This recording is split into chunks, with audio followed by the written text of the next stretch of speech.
YouTube Tamil மக்களுக்கு வணக்கங்க. இன்றைக்கி வெற்றிலை வள்ளிக்கிழங்கு அதை தாங்க பார்க்க போகிறோம். நான் ஏற்கனவே ஒரு வீடியோவில் வந்து பார்த்தீங்கன்னா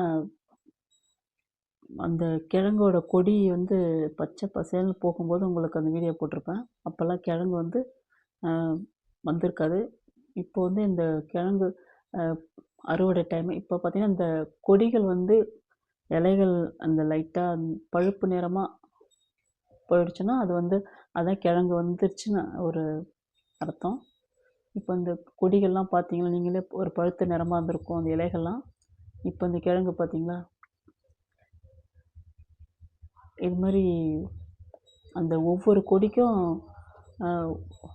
அது ஒரு அப்படியே கிழங்கு வந்து கீழே இருக்கும். அதாவது அது ஒரு ஷேப்பில் ஒரு என்ன கருணக்கிழங்குனா ஒரு குண்டு குண்டாக இருக்கும். இது வந்து பார்த்திங்கன்னா நம்ம ஒரு எப்படின்னா ஒரு சைஸு ஒரு வடிவமாக இருக்கும். ஒரு ஆள் அதாவது உட்காந்தா எப்படி இருக்கும் அந்த மாதிரி, ஆனால் குட்டி குட்டியாக அந்த மாதிரி ஷேப்பில் இருக்கும்.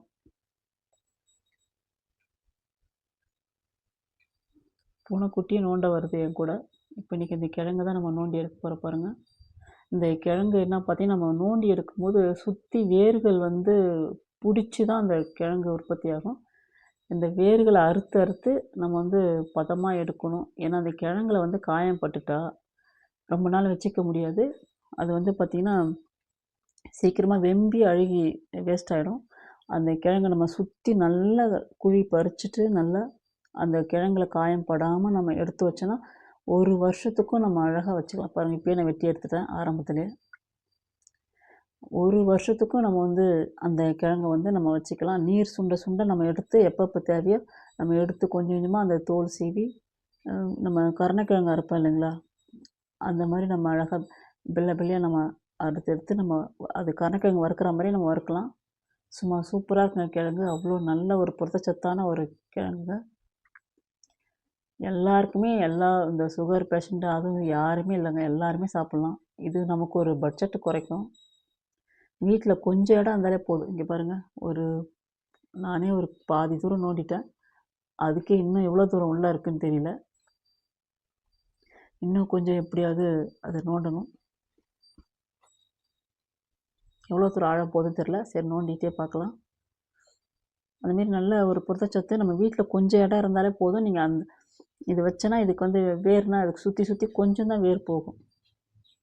ரொம்ப வந்து நமக்கு இடம் வந்து அதிகம் தேவையில்லை. அந்த கொடி வந்து நம்ம ஒரு மாடி வீட்டாக இருந்தால் கூட மாடி மேலே அந்த கொடி மட்டும் போயிடும். இங்கே பாருங்களா, கொஞ்சம் பாதி நோண்டிட்டேன். இதை நோண்டுறதுக்கே கொஞ்சம் ரொம்ப கஷ்டமாயிடுச்சு. இப்போ தான் கொஞ்சம் லைட்டாக கிழங்கு ஆடுதுன்னா அங்கே முடிவு ஸ்டேஜ் வந்துச்சுன்னு அர்த்தம். இப்படி கொஞ்சம் ஆட்டி பார்த்தீங்கன்னா அடிப்பகுதி வந்து ரொம்ப பிடிப்பில்லாத வேர் இருக்கும். இந்த சைடு பகுதி தான் நமக்கு வந்து பிடிப்புள்ள வேர். அவ்வளோ சீக்கிரம் இந்த எடுக்கிறது ரொம்ப கஷ்டம். வேர் அறுத்து அறுத்து சுற்றி நோண்டி நம்ம எடுக்கணும். இன்னும் கூட நம்ம தள்ளி குழி பறித்து அந்த மணல் நோண்டினோம்னா அந்த கிழங்குக்கு வந்து காயம் படாமல் நம்ம ஈஸியாக எடுக்கலாம். முடிஞ்சவரை இந்த கையால் தான் நம்ம வந்து அந்த மணலை வந்து நம்ம எடுத்து எடுத்து வெளில போடணும். வேறு எதை வச்சு யூஸ் பண்ணாலும் அந்த கிழங்குக்கு நம்ம வந்து அடிபட்டுரும். இப்போ ஓரளவுக்கு நான் நோண்டிகிட்ருக்கேன். இது நோண்டுறதுக்கே எனக்கு ஒரு 1 ஹவருக்கு மேலே ஆயிடுச்சு. டயர்டாக போச்சு. இப்பயே பார்த்தீங்களா, நோண்டிட்டேன், முடிஞ்சிடுச்சு. அது அடிப்பகுதியில் வந்து அதான் சொல்கிறேன், சின்ன சின்ன வேர் தெரியுதுங்களா, அடிப்பகுதியில் வந்து அந்த அளவுக்கு பிடிப்பு வேர் இல்லை. இந்த சைடு பகுதி தான். இப்போ இது வந்து பார்த்திங்கன்னா ஒரு 10 கிலோவுக்கு கன்ஃபார்மாக இருக்கும் இந்த கிழங்கு. இந்த ஒரு கிழங்கு நோண்டுறதுக்கே ஓவர் டயர்டு. இந்த கிழங்கு அதாவது நல்ல ஒரு அற்புதமான ஒரு நமக்கு ஒரு சத்தான ஒரு கிழங்குங்க. இதை வந்து நம்ம தினமும் ஈவினிங் டைமில் கூட ஸ்நாக்ஸாக கூட நம்ம வந்து இந்த கருணக்கிழங்கு பதத்தில் வறுக்கிறவங்க எடுத்து வச்சு சாப்பிட்லாங்க. நல்லாயிருக்கும், சூப்பராக இருக்கும். பார்த்தீங்களா கிழங்கு நல்ல பெரிய கிழங்கு, பரவாயில்ல. இதுவே போன வருஷம் நான் இதே மாதிரி தான் 1, 2 தான் நோண்டி எடுத்தேன். மீதி வந்து அப்படியே விட்டதால் அது அப்படியே வந்து திரும்ப அதையே அழுகி வெம்பி அப்படியே திரும்ப அதே முளைச்சி வந்துடுச்சு. கொஞ்சம் நோண்டி எடுக்கிறதா கொஞ்சம் கஷ்டமாக இருக்கும். ஆனால் கிழங்கு வந்து பார்த்திங்கன்னா நீங்கள் நோண்டி அந்த காயம் படாமல் எடுத்து வச்சிட்டிங்கன்னா நீங்கள் ஒரு வருஷத்துக்கும் அழகாக வச்சு நம்ம வந்து தேவைப்படும் போது நம்ம வந்து சாப்பிட்லாம். இதிலே வந்து பஜ்ஜி சுடலான்னு சொன்னாங்க. கிராமத்தில் எனக்கு இந்த கிழங்கோட அந்த இது நடுறதுக்கு கொடுத்தவங்க. நான் இன்னும் அதை ட்ரை பண்ணல. அது பஜ்ஜி சுட்டு பார்த்தா நல்லா இருக்கான்னு பார்த்து உங்களுக்கு நான் வீடியோ போடுறேன். நான் உண்மையில் இந்த கிழங்கு நீங்கள் தோலை சீவி நீங்கள் அறியும் போதே பார்த்தீங்கன்னா கையெல்லாம் பிசு பிசுப்பாக இருக்கும். அவ்வளோ புரதச்சத்துங்க இது. நம்ம யாராவது மட்டன் சாப்பிட்றவங்களுக்கு தெரியும். அந்த தலைக்கறியை வந்து கழுவும் போது பார்த்தீங்கன்னா ஒரு குழப்பாக வரும். அதே மாதிரி தான் இந்த கிழங்கு வந்து நீங்கள் தண்ணியில் அலசும் போது அரிஞ்சு அவ்வளோ ஒரு குழப்பான ஒரு தன்மை வரும் பாருங்கள். ஒரு ரொம்ப அற்புதமான ஒரு வெற்றலை வெள்ளை கிழங்கு தான். அதில் ஒரு பார்ட்டாக இருக்கிற ஒரு பகுதியை மட்டும் நான் பிச்சு எடுக்கிறேன் பாருங்கள். நல்லா ஸ்ட்ராங் ஒரு இது மாதிரி இருக்குது, ஜடம் மாதிரி இருக்குது. நல்ல ஒரு அற்புதமான ஒரு வெள்ளை கிழங்கு தான். இதுவே நான் இன்னும் ஒரு 10 டேஸ்க்கு முன்னாடியே நான் வந்து நோண்டி எடுத்துருக்கணும். இப்போ கொஞ்சம் லேட்டாக தான் நோண்டுறேன். இன்னும் மீதி உள்ள ஒரு 4-5 கிழங்கு இருக்குது. அது எப்போ நோண்டுன்னு தெரியல. இது ஒன்று நோண்டுறதுக்கே டயர்ட்னஸ் ஆயிடுச்சு. இதுலேயே பார்த்தீங்கன்னா இந்த அட்டைப்பூச்சி அது பூமிக்குள்ளே போய் அது எப்படி தான் போச்சுன்னு தெரியல. அந்த மண் இடுக்கில் போயிட்டு அட்டைப்பூச்சி குட்டி போட்டு இருக்கு பாருங்க. அதை நோண்டி எடுக்கும்போது ஒரு செய்யாம்பூரா ஒன்று இருந்துச்சு, அது தூக்கி போட்டு இந்த மாதிரி அட்டை குட்டிங்க இருக்குது. ஏன்னா இது நடும்போது பார்த்திங்கன்னா ஒரு குழியை தோண்டிட்டு ஒரு ஒரு ஒரு அடியில் 2 அடி நம்ம குழியை தோண்டிட்டு அதில் சரகுங்கெல்லாம் போடணும்.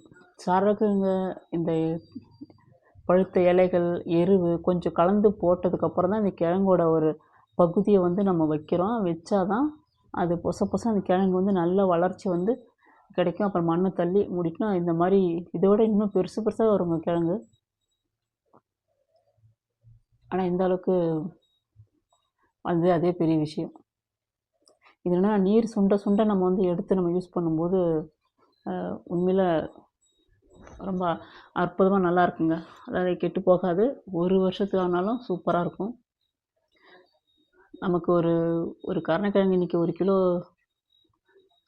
90 ரூபாய் 80 ரூபான்னு விற்கிது 1 கிலோ. அது அந்த அளவுக்கு தான். ஆனால் அந்த கிழங்களுக்கு வர முடியாது தான். இரண்டாவது அது ஃபஸ்ட்டு குவாலிட்டினா செகண்ட் குவாலிட்டி மாதிரி இருந்தாலும் இதுவும் வந்து ஒரு நல்ல ஒரு புரதச்சத்தான ஒரு கிழங்கு தாங்க. நம்ம கொஞ்சம் இடம் இருந்தாலும் நீங்கள் வந்து இந்த மாதிரி அந்த ஒரு ஒரு ஒரு செதில் மட்டும் கிடைச்சாலே போதும். அது கொஞ்ச நாள் நீங்கள் வீட்டில் வைக்கும்போது அதுவே முளைச்சி வந்து கொடி வந்து வீட்டிலே ஓடிடும். ஒரு பாம்பு மாதிரி ஒரு வயலட் கலரில் அந்த கொடி போகும் பாருங்கள். அதை அப்படியே எடுத்துமே நம்ம நடலாம் ஈஸியாக. இந்த மாதிரி சரகு போட்டு நட்டோம்னா பார்த்தீங்கன்னா, இப்போ நான் வீடியோ எடுக்கும்போது 6 மந்த்து தான் இருக்கும். கரெக்டாக 6-8 மந்த்லேயே வந்து பார்த்தீங்கன்னா உங்களுக்கு நல்லா இந்த மாதிரி கிழங்கு கிடச்சிரும். அதுதாங்க இந்த மாதிரி ஒரு கிழங்கு நமக்கு வந்து சாப்பிட்டு பாருங்கள். உண்மையிலே வந்து நல்ல ஒரு பஞ்சு மாதிரி இருக்கும் அந்த கிழங்கு. தன்மையும் நல்லாயிருக்கும், சூப்பரான ஒரு டேஸ்ட்டாகவும் இருக்கும். இந்த இன்னொரு கிழங்கு பக்கத்தில் இருக்குது. இந்த இன்னொரு கிழங்கு இந்த 4-5 அதாவது ஒரு 5 கிழங்கு இருக்குது இன்னும். நான் வந்து நடலை. நிறைய வந்து கிழங்கு எல்லாமே அது எனக்கு நடுறதுக்கு கொஞ்சம் டைம் பத்தலை. நிறைய கிழங்கு வேஸ்ட்டாகவே தூக்கி முளைச்சதெல்லாம் தூக்கி வேஸ்ட்டாகவே போட்டுட்டேன். நட்டுருந்தால் நிறையா இருக்கும். ஏன்னா இது நோண்டி எடுக்கிறது தான் எனக்கு கொஞ்சம் ஒரு கிரிட்டிக்கலாக இருக்குது. என் பிள்ளைங்களாம் கிட்டேயே வரமாட்றானுங்க. ஆனால் சமைச்சு நல்லா சூப்பராக வறுத்து வச்சோன்னா சூப்பராக சாப்பிடுவானுங்க. இதாங்க. இப்போ இன்னொரு கிழங்கு கொஞ்சம் தான் நோண்ட முடியாது. இந்தமாரி வேர் அறுத்து தான் நம்ம அருவாவில் அறுத்து எடுத்துட்டு அப்படியே கொஞ்சம் கொஞ்சமாக கையாலே தான் அந்த மண்ணை வந்து லைட்டாக பறித்து எடுக்கணும். எல்லாமே இந்த பட்ஜெட் ப்ராப்ளம் இருக்கவங்களாம் பார்த்தீங்கன்னா கண்டிப்பாக இந்த கிழங்கு வந்து நீங்கள் நடலாம். ஒரு வருஷத்துக்கும் இந்த கிழங்கு நமக்கு வச்சு நம்ம யூஸ் பண்ணிக்கலாம். நல்ல ஒரு அற்புதமான புரதச்சத்து உள்ள ஒரு கிழங்குங்க. இதில் எந்த ஒரு பக்க விளைவும் இல்லை. நான் ரொம்ப வருஷமாக நான் இதை சாப்பிட்டுருக்கேன். அதுக்கு முன்னாடி நான் கிராமத்துலேருந்து எங்கள் அக்கா வீட்டில் கொடுத்து அனுப்புவாங்க. ரொம்ப ஆனால் எந்த ஒரு பக்க விளைவு எதுவும் இல்லை. ஆனால் நல்லா தான் இருக்குது. பிடிச்சிருந்தால் லைக் பண்ணுங்கள், சப்ஸ்கிரைப் பண்ணுங்கள், கமெண்ட் பண்ணுங்கள். வெத்தலை வள்ளி கிழங்கு, ஏன்னா நான் ஃபஸ்ட்டு கொடியை தான் காமிச்சிருப்பேன், இப்போ உங்களுக்கு கிழங்கோட காமிச்சிட்டேன். இந்த கிழங்கு கொஞ்சம் தான் பறித்தேன், இதுக்கு மேலே என்னால் அது பறிக்க முடியாது, அது நாளைக்கு தான்.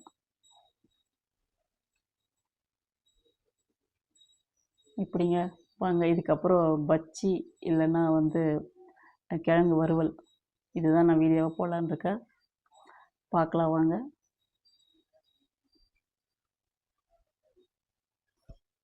நன்றி.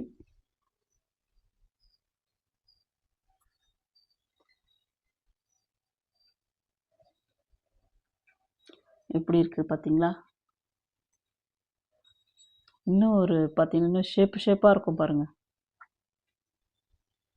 அது இன்னொரு சப்போஸ் அது நோண்டணுன்னா அது நம்ம